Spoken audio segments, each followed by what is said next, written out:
So there's a lot of good examples of predictive maintenance use cases. Here's one in electronics.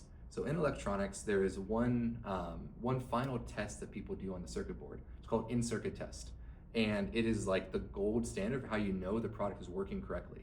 And what does it do? It has all of these little gold-plated contacts that press down. It's a test jig, and there's hundreds, sometimes thousands of individual pins that make contact with different parts of the circuit board.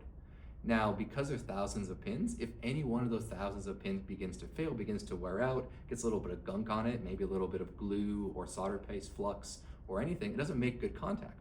And what this leads to is a false failure in your test.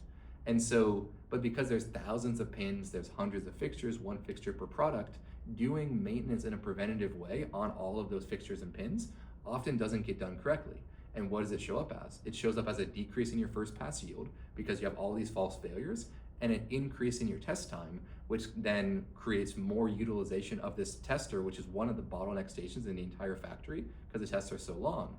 So by looking at the patterns of which pins are having patterns of failures that aren't correlated with the product, we can begin to then predict when those pins wear out and identify this one particular pin out of the thousands of pins, that's the one that has a problem.